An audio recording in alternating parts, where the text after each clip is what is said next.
ce paramètre-là, puis l'autre paramètre combiné ensemble, ça peut commencer à être dangereux. Fait que, on commence à avoir ces red flags-là qui viennent popper beaucoup plus rapidement. Avec le Perfo Elite Podcast, vous allez passer de la préparation à l'évaluation, au suivi, jusqu'à l'entraînement. Nous allons parler de récupération, de mindset, d'habileté individuelle, de posturologie et de nutrition. Tout ça pour vous faire progresser et performer immédiatement. Rien n'est laissé au hasard. Bienvenue au Perfo Elite Podcast. Bienvenue à l'épisode 23 du Perfo Elite Podcast. Aujourd'hui, ça va être un petit peu une continuité de la semaine dernière, donc du dernier podcast, où est-ce qu'on va parler un peu plus de workload, de capacité de récupération, puis essayer de vous imaginer un petit peu plus l'importance puis l'impact que ça a tout ça sur vos performances. Puis on va finir également avec un petit questionnaire, en fait, que nous, on utilise, un petit questionnaire de base avec des équipes qu'on utilise, qui est très simple à utiliser, puis je vous conseille, je vous recommanderais de l'utiliser aussi avec soit vos équipes, vos structures ou vous-même, si vous êtes un athlète. Puis vous n'avez pas accès à ce genre de suivi-là. Donc, ce serait un bel outil à utiliser. C'est comme, lorsqu'on y arrive, là, vous allez le voir, mais si vous n'avez pas personne, ou c'est sûr que vous n'allez pas avoir les données pour vous référer, mais au pire, faites juste nous envoyer littéralement vos stats. Ça va nous faire plaisir de vous aider. Reste que la mission, la vision reste d'aider le plus d'athlètes possible à se développer. Donc, si ça peut aider une personne, ben tant mieux. Puis on va réaliser notre vision, notre mission. Donc, sur ça, les boys, encore une fois, toute l'équipe aujourd'hui pour le podcast. Workload, capacité de récupération. Je vous explique un petit peu comment est-ce que j'aime l'imager. Puis après ça, vous allez pouvoir jump in là-dessus. Si jamais quoi que ce soit, vous pouvez aussi m'interrompre. Mais grosso modo, moi, j'aime bien le voir comme une carte de crédit, littéralement. Où est-ce que chaque entraînement que tu fais, chaque présence sur la glace, peu importe, va aller chercher. C'est comme si tu dépenses un peu, tu fais un achat avec ta carte de crédit. Donc, si tu as une limite de 5 000, par exemple, un entraînement va t'en coûter 1 500, tout dépendamment de l'intensité, encore une fois, mais pour donner des chiffres, 1 500. Puis là, si tu ne repayes pas ce 1 500-là, donc ta récupération, si tu ne récupères pas, ben reste qu'à un moment donné, ce 1 500-là va rester là. Puis là, tu rembarques un autre training ou une pratique par-dessus, tu tombes à 3 000. Là, tu viens mettre l'école au travers parce que ça reste que tu as autant des charges internes qu'externes qui vont venir impacter ça, autant mental que physique. Donc, tu viens rajouter à ta carte de crédit le stress, que ce soit la famille, de l'école, le stress monétaire pour les plus vieux ou même les plus jeunes, par exemple. Ça vient tout rajouter des stresseurs puis builder un petit peu ta charge de travail interne et externe, qui est ta carte de crédit au total. Puis ce qui arrive, c'est que faut que tu laisses de la place dans cette carte-là pour ta récupération. Puis si tu fais ça, tu vas être capable de diminuer tes dettes puis de revenir à un état optimal pour performer. Mais bien trop souvent, voire même 90-95% des athlètes vont buster cette carte, cette limite-là. Puis qu'est-ce qui arrive, c'est que tu vas tomber dans les intérêts directement. Puis les intérêts, ben, autant que ça peut être intéressant quand c'est des placements, mais autant que ça peut être désavantageux quand c'est sur une carte de crédit. Puis les intérêts vont juste continuer à grossir. Puis au lieu de progresser dans ce sens-là, tu vas régresser dans ce sens-là, dans le terme que tes intérêts vont tellement monter que ça va hypothéquer. Puis c'est rendu à un moment donné, à la fin de ta saison, que ça va crasher dans le milieu de ta saison ou dans des tournois où est-ce que les moments sont encore plus stressants, plus intenses, que c'est là que ça va casser. Que tant casser au niveau de tes performances, mais aussi casser au niveau physique ou mental, où est-ce que tu seras zéro motivé, ou même physique, où est-ce que tu vas avoir des risques de blessures, vont grimper dans le tapis. Puis là, c'est là que les blessures peuvent aussi survenir. Donc, c'est un peu ma vision imagée du concept de workload, de récupération, tout ça mélange ensemble avec le stress, veut pas. Donc, je vous laisse, les boys, aussi peut-être expliquer si vous avez une autre vision. Je sais que des fois, tu l'expliques un peu avec une tasse, un verre avec de l'eau, peu importe, mais shooter aller chercher des add-ons là-dessus, voir si j'ai manqué des bouts, mais. Non, mais tu l'as super bien illustré. Puis, si on peut continuer dans cette vague-là, ta job en tant qu'athlète, peu importe ton niveau, la job numéro 1 d'un athlète professionnel qui joue dans la NHL, c'est d'avoir une plus grande capacité de récupération possible. Puis si on peut l'illustrer avec ce que tu dis, c'est d'avoir le plus d'argent dans ton compte pour te permettre de rembourser ta carte de crédit. Si tu n'as pas de cash dans ton compte, tu ne pourras pas rembourser ta carte de crédit. Si tu as 1 million dans ton compte de banque, c'est facile de rembourser ton 1500 de la fois sur ta carte de crédit. Fait que c'est exactement ça. Quand on parle de capacité de récupération, on parle de ton sommeil, de ton alimentation, de ta gestion du stress, d'un paquet de facteurs qui vont impacter ta capacité à toi précise à gérer tous ces stresseurs-là. Parce que n'importe qui, il n'y a pas deux humains sur la Terre ou à peu près pas qui vont avoir la même capacité ou qui vont réagir pareil à un même stress. Fait que, là, on parlait de monitoring un peu tantôt avec des exemples concrets, là, mais ta job à toi, c'est vraiment, vraiment d'augmenter ta capacité de récupération au maximum. Fait que c'est de faire la job en dehors du gym puis en dehors de la glace. Oui, 100%, très bien dit. Pour ma part, moi, je pense que je vais aller dans le même sens. Moi, je dis les athlètes les plus faciles à coacher, à gérer dans ce sens-là, en termes de récupération, quoi que ce soit, c'est des athlètes qui sont en premier leur propre coach.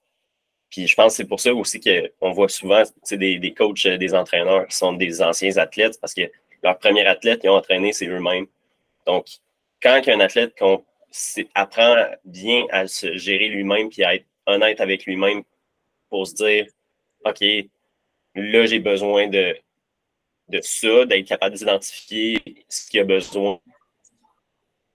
Dormir, mon sommeil, des derniers temps, été de la chenoute, ou ma nutrition, qu'est-ce que je fais à manger du McDo à chaque semaine, ou peu importe, ben c'est ça. Après ça, nous, on rentre là-dedans puis on vient comme donner les outils pour vraiment faire un package complet.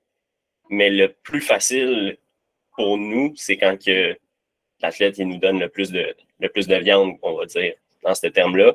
Puis je pense que Phil t'allait te lancer là-dedans un peu, mais quand on utilise des questionnaires ou quoi que ce soit, des fois, si de semaine en semaine, on envoie un questionnaire à un athlète, puis la réponse est toujours « ça va très bien, sommeil est 100%, patati patata », juste pour comme remplir le questionnaire, l'envoyer, « OK, c'est fait, mon devoir y est fait, j'ai plus besoin d'y repenser pour la semaine prochaine ». Est-ce que c'est vraiment la chose à faire ou c'est vraiment de refléter puis d'être honnête avec soi-même pour se dire OK, là, il y a quelque chose qui va pas bien ou quoi que ce soit, puis ça peut être. C'est sûr, côté physique, c'est là où est-ce qu'on se concentre, mais il y a plein de sphères qui vont affecter le côté physique aussi à long terme. Fait qu'il faut prendre une vue globale de ça. Oui, non, mais ça, c'est un très bon point parce qu'effectivement, puis je vais aller assez cru, mais si tu n'es pas honnête envers toi-même, puis quand tu as des devoirs comme ça à faire, puis de rétrospection, d'auto-évaluation, peu importe, que quand tu as un exemple, le questionnaire, je vais partager, que si tu n'es pas honnête, parce que tu veux juste donner la réponse, tac, tac, tac, tac, tac, c'est fait, merci, bonsoir, c'est fini, ou que tu dis, je veux bien paraître, boum, boum, boum, boum, boum, merci, bonsoir, c'est fini. De un, excuse-moi, mais les intervenants ne peuvent pas t'aider à t'améliorer parce que si c'est pas vrai, on ne peut pas rien faire pour toi. De un, ou on va être contre-productif puis on va juste nuire à la situation. Fait que ça, puis ça peut être la même chose dans le gym. Si tu rentres dans le gym, puis tu vas faire le training, paf, paf, y aller soft aujourd'hui, ça se peut que ça soit une journée plus difficile, mais donne quand même ce que tu es capable de donner parce que c'est là que ça va aider. Puis je m'excuse, mais c'est, à part peut-être Phil Kessel aussi qui s'est rendu dans la NHL puis qui a une carrière, puis qu'est-ce qui se pogne le cul et mange le hot dog, ben, il n'y en a pas grand autres. Là. Genre, littéralement, je peux nommer plein de noms, mais tu sais, eux autres ont un talent extraordinaire. Mais combien d'athlètes rentrent au team goal, qui est la NHL, par l'entremise de la discipline et le travail, en partant, si tu mens sur un petit questionnaire, ben je m'excuse, mais ta carrière est déjà finie. Puis tu n'iras pas plus loin que ça, là, littéralement, parce que genre, tu n'as juste pas la discipline pour le faire. Puis si tu rentres dans le gym, puis tu te dis que c'est juste les étés que tu travailles fort, puis encore là, tu travailles fort, qu'est-ce que tu penses, mais que tu sais que tu peux donner plus, puis que pendant l'année, tu donnes puis je peux même pas dire le strict minimum, là, en bas du strict minimum, parce qu'on en a tous des noms qu'on pourrait shooter comme ça, puis on en connaît tous, mais tu as peut-être un talent en ce moment, M17. Mais à un moment donné, l'entonnoir là, elle commence à fermer très rapidement. Puis quand tu es sloppy, ben, quand ça commence à être tard à rattraper ton retard, puis malheureusement, si tu es sloppy à M17, ben, jamais tu vas te rendre en haut. Impossible. Ou ben non, tu vas te refaire mettre à ta place, ça ne sera pas trop long, mais à un moment donné, il va y avoir un blocage qui va se faire, puis tu vas te demander pourquoi. J'ai tellement été dominant avant, j'avais un talent avant, mais à un moment donné, tu ne peux pas juste te fier là-dessus. Il doit y avoir une vingtaine de pourcents qui est sur le talent, puis 80% le reste, c'est le travail et c'est la discipline. Fait que ma parenthèse est faite, mais je partage. Juste continuer, juste un petit ajout pour ceux qui écoutent souvent, qui restent à jour avec les nouvelles de la LNH, là, c'est souvent la référence. Mais là, ces derniers temps, il y a eu des joueurs que c'est des superstars. Et là, ils se font bencher. Là, tout le monde est comme, qu'est-ce qui se passe? Puis tout, la réponse du coach, work ethic. C'est pas compliqué. Work ethic. Puis là, en tout cas, il y a eu plusieurs exemples, mais je pense que le nom qui m'en revient, c'est Patrick Laine, qui s'est fait bencher. Puis là, tout le monde est comme, qu'est-ce qui se passe? C'est Patrick Laine, je veux dire, oui, il y a eu une couple d'années de plus difficile, mais le coach, il dit, work ethic, il n'est pas là en ce moment. Qu'est-ce que tu veux faire? C'est beau être un des meilleurs scoreurs des dernières années. Mais pas le travail. Tu joues, mais tu ne peux pas jouer. Oui, littéralement, ça arrivait à tout le monde de manquer du work ethic à quelque part. C'est normal. Mais il faut que tu saches faire la différence là, c'est plus tough. Je vais donner mon 80% parce que c'est juste ça que je peux donner en ce moment. Puis après ça, tu reviens back on. C'est important. Puis, tu sais, bon, là, vous voyez le questionnaire, mais la première phrase, c'est littéralement est écrit. Là. Il est strictement important de répondre le plus honnêtement possible. Vous voyez pas? Non. OK. Bon. OK. Pourtant, c'est quoi vous voyez de bord? C'est juste ma face? Ouais. OK. Ben, moi, je vois partage l'onglet avec Google Meet. OK. Ben, au pire, je vais juste shooter. Je vais shooter littéralement au verbal parce qu'il y en a où il aurait fallu le faire pour ceux qui ne voient pas avec le visuel. Mais la première phrase du questionnaire, un des questionnaires qu'on utilise avec les équipes, la phrase, c'est ça. Il est strictement important de répondre le plus honnêtement possible. Parce que sinon, on ne peut rien faire d'autre. On peut continuer à regarder les stats puis faire comme OK, parfait, tout le monde va sa coche, good, on continue à craquer la patente, puis finalement, c'est complètement l'inverse, puis là, ça crash encore plus. Donc, je vais épargner les petites indications qui est écrites pour les questionnaires, mais tu sais, on a des questions qui touchent plusieurs paramètres. Des questions de 1 à 10 qui touchent sur le stress. Donc, littéralement, tu es stressé à quel niveau au hockey, 1 à 10. À l'école, 1 à 10. Familial, 1 à 10, par exemple. Là, il y a des questions comme ça. Fait que c'est vraiment tous des choix de réponse un peu de 1 à 10. 1 étant, exemple, très peu stressé. 10 étant, tout est dans le tapis, par exemple.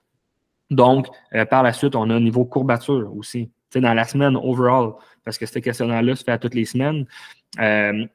Courbature, tu te situes où? C'est quoi la moyenne de tes courbatures que tu as eues dans la semaine? Est-ce que tu as été vraiment cassé ou très peu? Ton sommeil, est-ce que ça a été un overall des bons sommeils? Est-ce que tu as dormi ton 8 à 10 heures, par exemple, peu importe selon l'âge?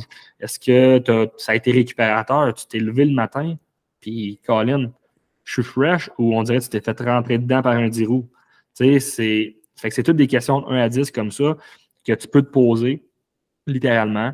Après ça, au niveau récupération, est-ce que de training en training, de pratique en pratique, de match en match, tu te sens que tu as réussi, tu as eu le temps de récupérer? Est-ce que ça a été une bonne récupération? Oui, non.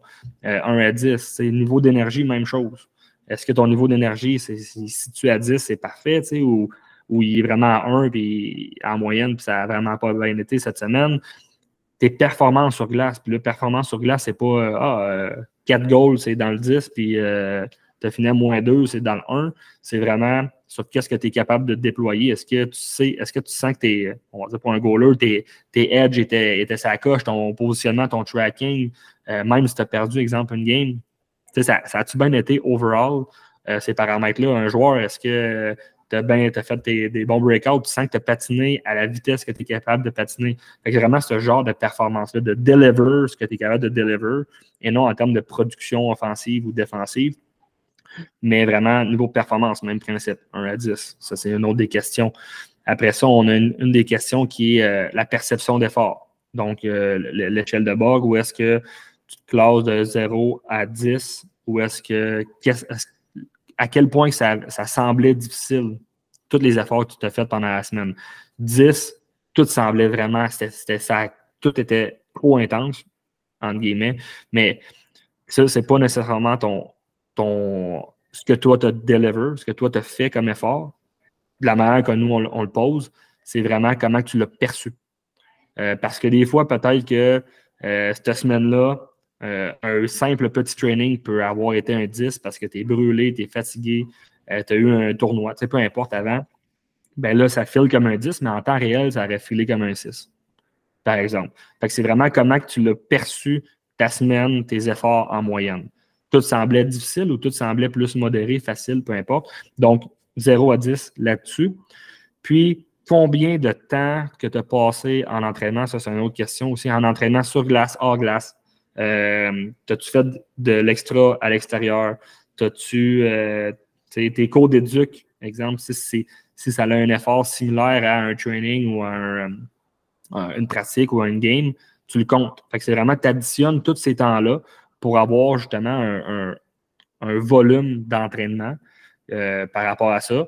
Puis après ça, on a des petites questions là, plus qualitatives là, sur des commentaires autres, des objectifs sur les semaines prochaines, ainsi de suite. Mais à partir de ces informations-là, de stats de 0 ou 1 à 10, bien, ça nous permet d'avoir un bon portrait puis de pouvoir faire un tracking au fil des semaines également des équipes. Fait que, voir, OK, est-ce que le stress, il se maintient à un bon threshold ou il y a beaucoup de variations? Est-ce qu'il descend? Est-ce que ça va dans la bonne direction? Les performances sur glace, l'énergie.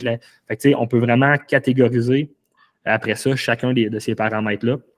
Puis, c'est vraiment ce qui va faire en fait la différence, là, littéralement, dans un suivi d'équipe. Fait que là, bon, je pense que vous n'avez pas pu voir le questionnaire. Je l'ai résumé. Est-ce que je l'ai bien résumé ou il y avait des questions? Ou... Non, moi, je rajouterais là-dessus. Puis c'est pour ça qu'on stresse l'importance de l'honnêteté puis les questionnaires, tout ça. Parce que c'est ça. Nous, quand on gère un athlète, on essaye d'avoir le plus de viande que possible. Des fois, c'est sûr peut-être qu'on va trop en chercher ou on est gossant. Il y a par certains moments, il y en a qui nous trouvent gossants. Là. Ils sont comme, voyons, lâche-moi un peu. Là. Mais mais c'est ça. Moi, ce que j'aime me référer à, c'est un genre de ratio de workload puis on va dire de questionnaire sur comment ça va. Si j'ai puis là, le ratio de comment il fonctionne, il peut fonctionner de 2 manières. Donc, si on prend les 4 dernières semaines en moyenne, on va dire, dans mon questionnaire, juste une question, là, je vais y aller comme assez simple. Questionnaire de stress, 1 sur 10, stress au hockey. Les 4 dernières semaines, j'ai en moyenne 5 sur 10 de stress. Puis que cette semaine, je suis à 10. Ben, mon ratio, je fais ma moyenne de mes 3 ou 4 dernières semaines comparé à ma semaine là.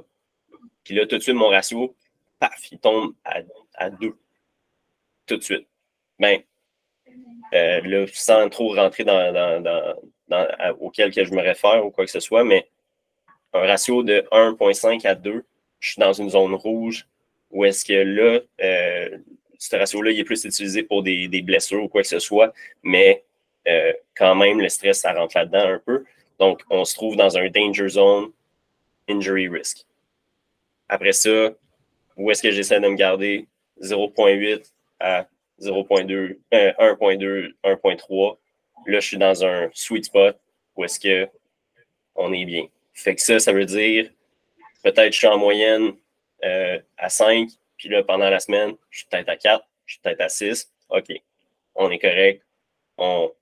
Peut-être qu'il y a des choses qu'on peut quand même aider pour gérer le stress, mais il n'y a pas d'augmentation drastique, donc on est quand même dans des eaux pas trop brassées, là, on va dire ça de même.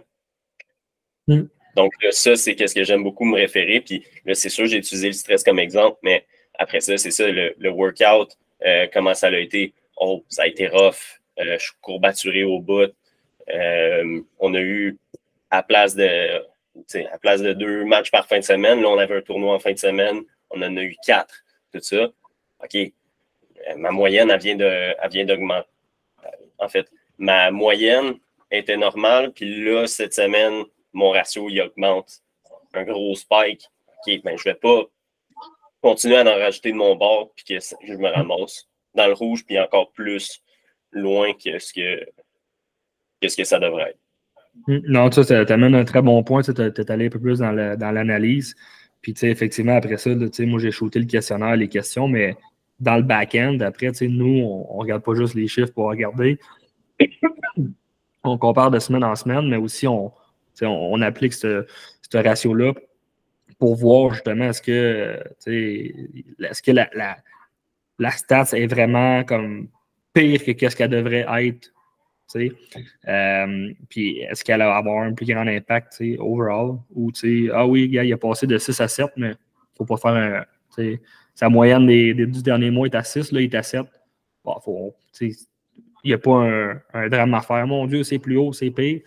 Mais si sa moyenne est à 6, puis là, cette semaine-là est à 10, OK, qu'est-ce qui s'est passé? C'est vraiment ce concept-là qu'il faut regarder pour l'analyse de ce genre de suivi-là, questionnaire-là. C'est un très bon point. Matt, as-tu quelque chose à rajouter pour conclure? C'est toi qui finis ça. Tu finis le podcast. Ben, tu sais, puis comme pour faire conclure ce que vous dites, tu peux aussi faire des super bons liens quand c'est rempli de façon honnête, comme tu disais. Tu sais, puis même pour l'athlète, tu peux te rendre compte de certaines choses. C'est exemple que, je sais pas, tu remplis, puis tu dis, cette semaine, je suis un petit peu plus stressé, j'ai moins bien dormi. Côté alimentaire, j'aime un petit peu moins bien manger. Mais ça se peut que tu sois plus courbaturé que les autres semaines pour la même charge de travail parce que ta récupération n'était pas ça coche. Ben, c'est là-dessus que tu vas le voir. Puis, tu sais, cet outil-là de monitoring, c'est précisément pour ça que tu payes un préparateur physique dans la vie. Ton service vient de là parce que ton plan d'entraînement va être fait puis va être modelé en fonction de ça. C'est précisément pour ça. Il faut, comme les gars disaient, si ça fait 2-3 semaines qu'on voit que tu es fatigué, que tu es plus stressé, que tu es en fin d'étape à l'école, peu importe, ben, après, à partir de là, si tu réponds honnêtement à ton questionnaire, ben, on va pouvoir aller ajuster ton entraînement en conséquence, ta charge de travail, puis tout le kit. Fait que c'est précisément à ça que ça sert. C'est l'outil le plus précieux de ta préparation physique. C'est aussi celui qui est le moins bien utilisé ou le moins utilisé. Fait que c'est ça.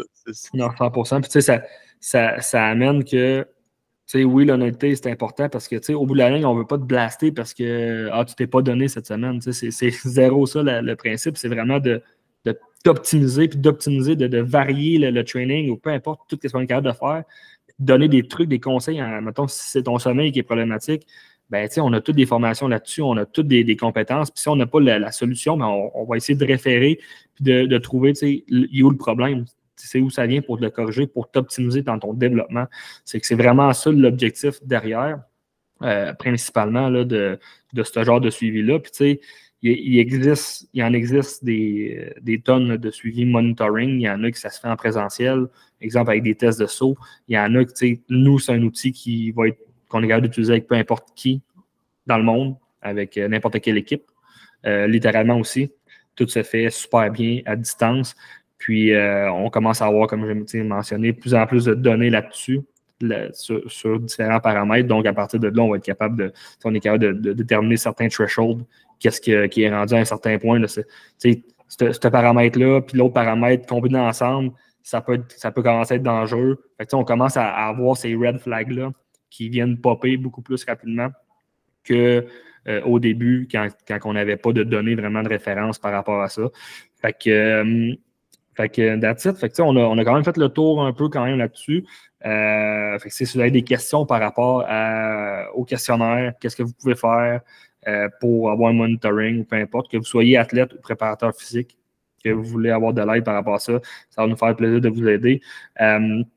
Donc, j'espère que ça vous a aidé. Si oui, allez laisser un review 5 étoiles sur toutes les plateformes de diffusion. C'est vraiment ce qui nous aide à aider le plus de monde possible dans leur développement athlétique. Donc, bonne journée, bonne semaine. Soyez gentils, soyez sages. Faites vos check-ins comme il faut. Soyez honnêtes, soyez disciplinés. On se dit à la semaine prochaine.